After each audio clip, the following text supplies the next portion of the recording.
It's as true a statement as you'll ever hear in your life. Your anchor must be in the rock, the Lord Jesus. Brandon, come on up, please. Brandon Aldrich has been in our church. I've been here 10 years, and all these 10 years, Brandon's been a part of our church, and he's grown up. I don't think he's matured, but he's grown up. I'm just kidding. But this summer, y'all may be seated. Thank you, Clark. This summer, he came to me and said, hey, I'm going to go to India, and I'm going to go visit our missionaries, and I'm going to go and do a work, and I'm going to travel around by myself. And I thought, you'll get killed over there, and you'll never, but he made it back, and tonight I want him to give a report. And then I want to go ahead and just tell you up front that Brandon raised all the money that he spent on his own, and he fronted some money on a credit card and things. So I want our church to prepare tonight after the service, when we get to the offering time. We're going to take an offering to help with his trip expenses, because I don't want him to go back to Pensacola owing money on a credit card when we should be supporting and helping him. And since he made it back, I didn't give him before he left, because I thought, well, if he doesn't come back, I don't have to worry about it. But since he made it back, we're going to do that. So, Brother Brandon, you go right ahead. All right. I was given 10 to 15 minutes for this, so I plan 12 and a half minutes. I went to India for the last 2 months. I was able to visit 3 different missionaries throughout India. I went to 5 different states, and I had a really great time. And I want to say thank you to everyone that did support me financially or prayerfully. It would not have been possible without you. So getting right into it, the first place I visited was my cousins, actually, the Hicks family. I was able to go and stay with them, and for the first week, I was actually very tired because of the almost 12-hour time difference. And with them, I was able to go to another state in Bihar, and it's kind of considered the slums of India. And so while there, I was able to teach about 5 different Bible clubs, if you want to. So this is one of the Bible clubs I taught. I taught it behind a little shop that was on the side of the road, and you can see people coming in just from the road, hearing us teaching. And I taught through a translator the whole time, if you want to go to the next one. I was teaching in a woman's house. That's her looking to the side there at the bottom left. I was able to teach them, and she also has a little school there. And you go to the next one. This is me and my aunt, and we were teaching here. This is actually in a Hindu temple. The priest let us go and teach on the Hindu temple grounds. And the kid in the blue shirt is the Hindu priest's son. And he was like a great helper, and it was really cool to be able to work with these people. And I think there's one more, if you want to. Oh, yeah, and then I was able to work with the teachers. They have a couple teachers that works with the Hicks, and I was able to actually teach them what I know about teaching children from my past in child evangelism, and I did that through a translator as well. And then one more club I did real quick. I did one in a blind school for blind children, so it was already hard because I was teaching through a translator, so I had to think about my words, but now these kids are blind, and so what you can't do in like speech, you do it with actions. But if the kids are blind, they couldn't see anything. So it made it very difficult, but I was able to get through it, and it was definitely a good time. And so after that, I actually went to an orphanage down in South India. And you can go to the next one. And so these are the kids at the orphanage.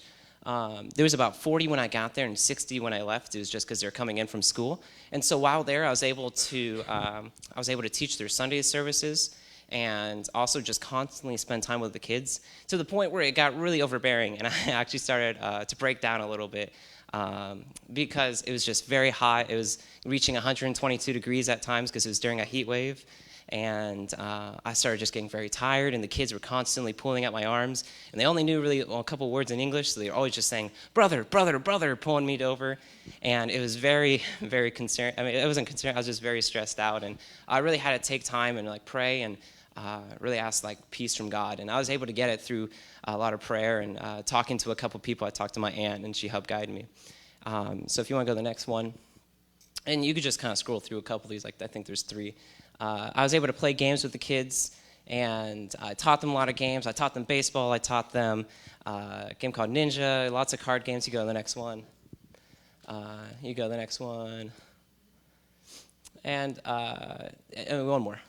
And so I had a lot of good time, very good time with these people. And this was actually the guy that ran the orphanage. Him and his wife were there, and I took part in the birthday, which is very strange. I'll tell you about it if you want to know about it. But it's a very strange tradition they have. And anyway, so he was a really great guy. Oh, go back one. I haven't talked about that yet. And so he was a really great guy. It was just really amazing to meet him, and he was very dedicated to God, and he ran the whole place by himself. And what amazed me about him was that his prayer life. Every day he would pray for 3 hours. He would pray 30 minutes at sunrise, 30 minutes at sunset, and he'd have a 2-hour prayer period during the day. And it just really challenged me in my own personal prayer. He asked me, he's like, how often do you pray? And I'm like, oh, well, I keep it open at all times. But I really challenged me. I was like, I don't have a personal prayer time. And it was just something for me to think about on my trip. And then I actually did spend a lot of time challenging the men there, the younger men that could actually speak a little more English. And I talked to them and took them out to eat and really talked to them about dedicating their lives to God. And I did my best with that. And you can go to the next one. And so some of the people were asking me about me going to a hospital. I did go to a hospital while I was in India, but that was not because of an Indian sickness. It was just because of a problem I've had already going on with my stomach, and it just kind of got worse while I was there. So I figured while I was in India, healthcare is very cheap. I would just go to India. While I was in India, I'd go to the doctor and get it taken care of, which I did, and it worked out really well. I have a funny story about what happened before that photo, but I can't tell it up here.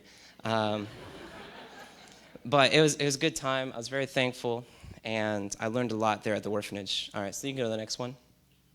So then after that, I went and spent time with the Elrod family.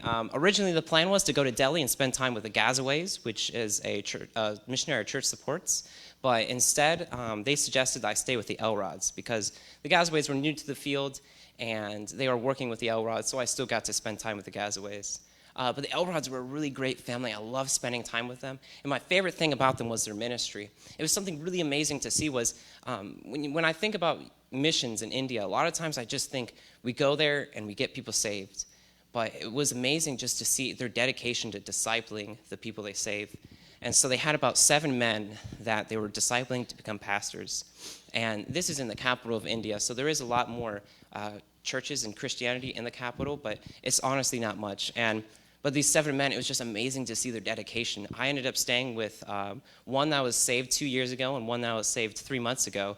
And I was able to stay in their house, and I got to use a lot of their amenities. I got to stay in their little room with their little fan they had. And they didn't have a toilet. They had a little hole in the ground and no shower. It's just a bucket. And it was just very, that was fun. I only did that for a couple of days, thankfully. And I got to stay with them for the rest of the time. And they were really great to me. And really challenged me with certain things about what I do need to do to prepare for my own future in missions. And you can go to the next one. So these are just some of the young men they were training. There's Jordan Gazaway, if you didn't know what he looked like or anything. And the one right next to me, his name is Doss. He's a really great guy, and his story is really, really inspiring. If you ever want to hear it, there's a video about him. Just basically, he was looking for someone.